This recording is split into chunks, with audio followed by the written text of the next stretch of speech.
Hi guys, my name's Galit. I'm the vet at Lone Pine here in Brisbane, and this is Poppy.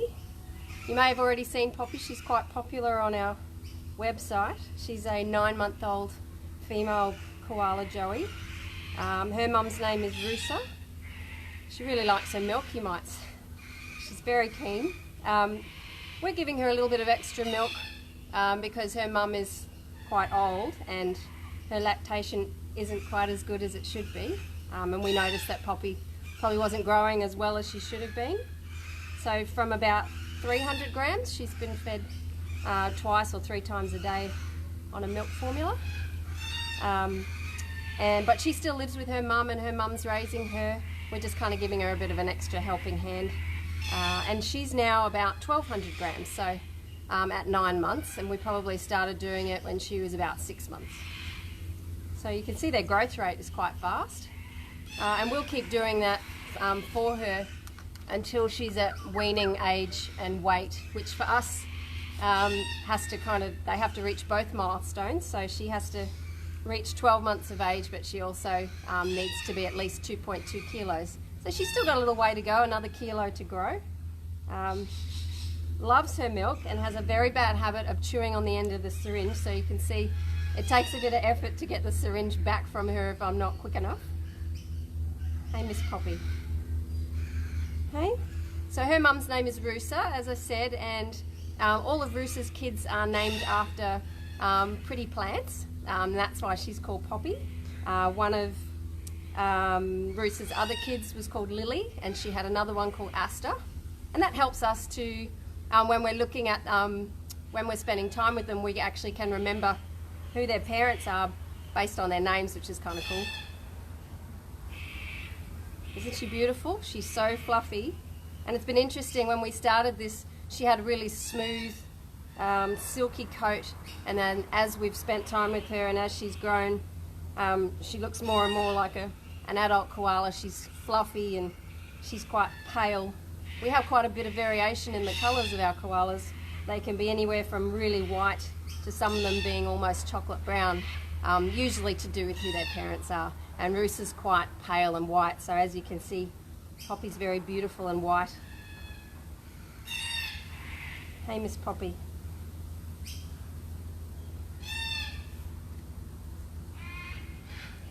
Okay. We sometimes find that our older koalas do need a hand with feeding their babies, and so we do sometimes do this for maybe 1 or 2 babies each year from our older females. Females can keep having babies well into their old age, unlike people. So sometimes their lactation isn't as good once they reach a certain age, and I think Rusa's probably about 13, which is quite aged for a koala. So we tend to find that we need to give them a little helping hand as they age. And it's not so common for us to have to help our younger females with this kind of thing. The milk that I'm giving her is just a milk that is a veterinary formula that's just used for, or generally for mammals, so it's not specific to koalas. We find it works quite well.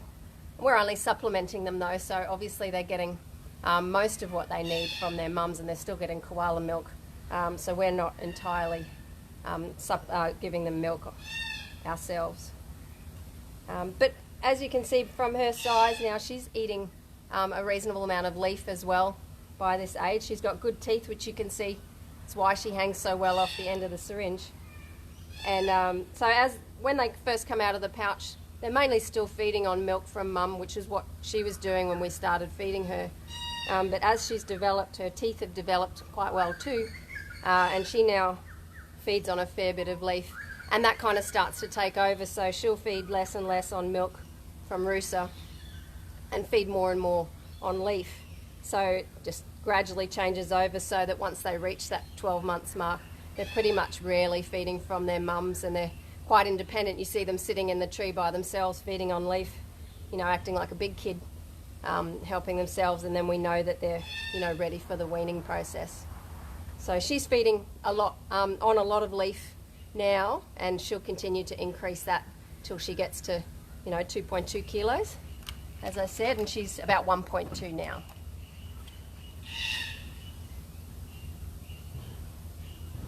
she's been very popular on our website, so that's why we're doing a live stream with her today. You might have seen her already in some photos and some other footage, and you can see why she's so popular. She's so cute. And if you feel like sponsoring her, we actually have animal sponsorship available on our website at the moment, and Poppy's one of the animals that you can sponsor. But we have so many other really cool animals here that are really missing seeing our visitors, that it'd be great if you guys would like to sponsor one of them and get involved and get to know them a little bit more while we don't have visitors here. Oh, she's slowing down. I think we're hitting that point where she's feeling a little bit more full and a little less grabby. I have a question here, Galit from Morel. She's asking if she's a bit of a rascal. She is a real rascal, actually, and right at the beginning you can see I've got her wrapped in a towel, and that's because she grabs at the syringe so much. She grabs hold of it with her claws as well as her teeth, and won't let go. So sometimes it's a bit hard to get it off her. So I use the towel to kind of bundle her up and help to contain all that energy and excitement about feed time. But even in the enclosure, you know, just when you come in to do other things, you know, clean and change the leaves over, she's very interactive, and, you know, she puts her face down to you and wants to talk to you, and she's probably sussing out if you've got milk, to be honest.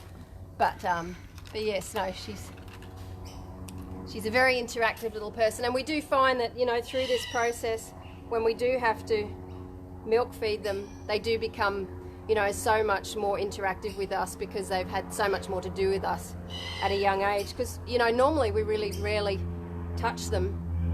When they're out on the back of their mums from about 7 months of age, we do weigh them every fortnight just to make sure that they're growing appropriately, but that's pretty much all the contact, you know, directly that they have with us other than seeing us. I mean, we do talk to them, of course, but we don't, you know, handle them until they're a lot bigger. So they become quite interactive when they go through this process, and it's quite nice. She's having a bit of a stretch. You can see her leg. I think she's actually starting to go to sleep. She'll be in a milk coma in a minute, and she'll go back to sleep. I just have another question here, Galit. Yeah. Karen is asking, how many times a day do they need to be fed? Oh, she's dribbling. Look, we base that on how they're going. If we're really concerned that their growth rate isn't very good, we'll bump that up to more often. You know, usually 3 times to 4 times is probably the most that we'll intervene, if they're with their mum still, of course. But generally twice a day is enough, and that's pretty much all we've done with her. I think maybe for the first few days we might have done it 3 times just to kind of kick it along a little bit, but generally it's twice a day. And how much milk is that? So today she's received 15 mils, and she'll get that twice today. Generally, like when she started, when she was only 300 grams, we would have started, because they're not used to the taste of it, we start really slow. So she would have just got a mil for the first few feeds at a time, and then probably bump that up to 3 mils twice a day, and then it's just been a gradual increase. You can see she's starting to go snoozy. I'll just see if I can get her a bit more relaxed so you guys can see a little bit more of her. Look, she's still got a milk moustache. Oh my goodness me. Doesn't she make your heart melt? You can see why people love them so much. I mean, look at that face. Even when they're being naughty and being rascals. Look at these feet. These are the best feet.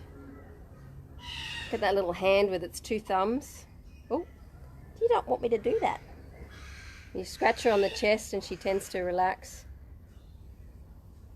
and go to sleep. I just had a question from Nikki. How long does she sleep for?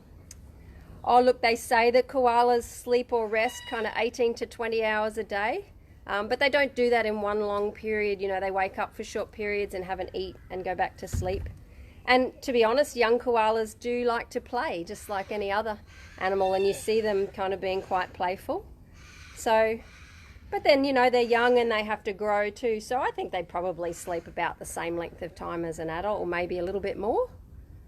Wake up for short periods, have a try of some leaf and go back to sleep. But she's at a size now where obviously she doesn't fit back in the pouch. Most koalas kind of stay permanently out of the pouch from when they're somewhere between 300 and 500 grams. And so she just rides on the back or the front of her mum and cuddles into Rusa, and Rusa keeps her safe. But she is starting to kind of, I don't really see her on her own yet. She's still clinging on to mum even though she's kind of experiencing all the leaf and the smells around her. Probably once she's about 1,500 grams she'll start to, oh, she's stretching out, look at this. She is very relaxed and very trusting, and this is why, because we've been doing this for a few months and she's so used to being around us, she completely trusts that we'll look after her. And the lovely thing is too that Rusa just allows us to take her and feed her and put her back, and isn't worried at all about where Poppy's going, because she knows that she'll come back again. And maybe like most mums, maybe she'd like a little bit of a break too. Because I think this one's probably a little bit of a rat bag and she probably needs a break. Hey, Miss Poppy.